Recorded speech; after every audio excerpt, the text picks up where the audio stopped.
Hello, আসসালামু আলাইকুম viewers. আরও একটি নতুন ভিডিও নিয়ে আপনাদের সামনে উপস্থিত হলাম।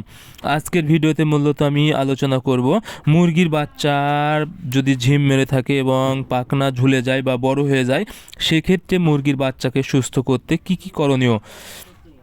আপনারা যারা মুরগির বাচ্চা পালন করেন বা মুরগি পালন করে থাকেন, সেক্ষেত্রে অনেক সময় দেখা যায় মুরগির বাচ্চা কিন্তু ব্রুডিংয়ের পর 5 থেকে 7 দিন অথবা 10 দিন বয়সে মুরগির পাখনা বড় হয়ে যায় বা ঝুলে যায় এবং মুরগির ঝিম মেরে থাকে, অর্থাৎ খাবার খায় না। সেক্ষেত্রে দেখা যায় মুরগি অনেক সময় মারা যায়। এতে কিন্তু আপনারা আর্থিকভাবে ক্ষতিগ্রস্ত হয়ে যান। এখন আপনাদেরকে আসলে বুঝতে হবে কি কারণে এই মুরগির পাখনা ঝুলে যাচ্ছে বা ঝিম মেরে আসে।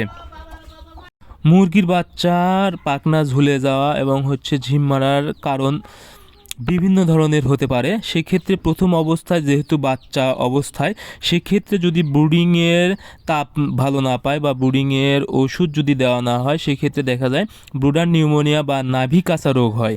সেক্ষেত্রে কিন্তু এই সমস্যাটা দেখা দেয়। তবে এই সমস্যা যদি হয় তাহলে কিন্তু অন্যান্য লক্ষণও প্রকাশ পাবে। সেক্ষেত্রে দেখা যাবে মুরগির পিছনে পায়খানা আটকে থাকবে, মুরগির পা চিকন হয়ে যাবে বা মুরগির বাচ্চা উপরের দিকে নিঃশ্বাস নেবে। সেক্ষেত্রে বুঝতে হবে ব্রুডার নিউমোনিয়া রোগ হয়েছে এবং ব্রুডার নিউমোনিয়া রোগ থেকে রক্ষা করার জন্য অবশ্যই এর ওষুধ ব্যবহার করতে হবে।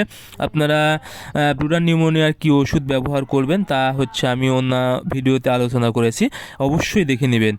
এরপরে আরেকটি কারণেও কিন্তু এই সমস্যাটা হতে পারে, সেটা হলো যদি মুরগির বাচ্চাকে ঠান্ডা লাগে। যদি ঠান্ডা লাগে সেক্ষেত্রেও দেখা যাবে পাখনা ঝুলে যাবে এবং হালকা ঝিম মেরে যাবে এবং পায়খানার একটু সমস্যা হবে। সেক্ষেত্রে আপনারা ওষুধ হিসেবে অবশ্যই ব্যবহার করবেন ইউরোকট 1 গ্রাম 1 লিটার পানিতে এবং সাথে ডক্সিভেট 1 গ্রাম 1 লিটার পানিতে। যদি এই ওষুধটা ব্যবহার করতে পারেন, আশা করি আপনাদের মুরগির বাচ্চা খুব দ্রুত সুস্থ হয়ে যাবে। এবং আরেকটি বিষয় লক্ষ্য রাখতে হবে, যদি মুরগির শরীরে অর্থাৎ মুরগির বাচ্চার শরীরে যদি জ্বর থাকে প্রচণ্ড পরিমাণ, সেক্ষেত্রে অবশ্যই আপনারা ফার্স্ট এড ব্যবহার করবেন একবেলা 1 গ্রাম 1 লিটার পানিতে, তাহলে কিন্তু মুরগির বাচ্চা সুস্থ হয়ে যাবে। এরপরে আরেকটি কারণেও মুরগির বাচ্চার এই পাখনা ঝুলে যেতে পারে এবং ঝিম মেরে যায়। সেটা হলো যদি মুরগির রাখার জায়গায় প্রচণ্ড হারে গ্যাস বা গন্ধ হয়ে যায়। অনেক সময় দেখা যায় আপনারা মুরগিকে ঠান্ডার হাত থেকে রক্ষা করার জন্য চারিদিকে এমনভাবে ঘিরে দেন, অর্থাৎ কোনোভাবেই আলো বাতাস ভালোভাবে প্রবেশ করতে পারে না। এতে ভিতরে যে পরিমাণ গ্যাস বা গন্ধ হয়, এটা কিন্তু মুরগির জন্য অনেক ক্ষতিকর হয়ে যায়। এটা যখন চোখে লাগে তখন কিন্তু মুরগির বাচ্চা ঝিম মেরে যায় এবং পাখনা ঝুলে যায়। এতে কিন্তু মুরগির খাবারের রুচি কম হয় এবং মুরগি কিন্তু খায় না। সেক্ষেত্রে অবশ্যই আপনাদেরকে মুরগির বাচ্চাকে সুস্থ রাখতে মুরগি রাখার জায়গাটা পরিষ্কার পরিচ্ছন্ন রাখতে হবে এবং যথেষ্ট পরিমাণ যেন আলো বা বাতাস প্রবেশ করতে পারে এবং বাইরের বাতাস যেন ভিতরের বাতাসের সাথে প্রবেশ করে একদম গ্যাস দূর করতে পারে, সেদিকে অবশ্যই আপনাদেরকে খেয়াল রাখতে হবে। আর যদি এই সমস্যাটা হয় তাহলে অবশ্যই আপনারা ওষুধ হিসেবে ব্যবহার করবেন নিয়োগ জেল বা নিওমাইসিন সালফেট, যে কোনো কোম্পানির 1 গ্রাম 1 লিটার পানিতে যদি ব্যবহার করেন এবং একবেলা যদি আপনারা পিএইচ ব্যবহার করেন 1 মিলি 1 লিটার পানিতে, আশা করি আপনাদের মুরগি খুব দ্রুত সুস্থ যাবে। এর জন্য আপনাদেরকে আগে দেখতে হবে যদি মুরগির বাচ্চা ঝিম মারে এবং পাখনা ঝুলে যায় বা বড় হয়ে যায়, সেক্ষেত্রে কোন সমস্যাটা বা কোন লক্ষণটা প্রকাশ পেয়েছে।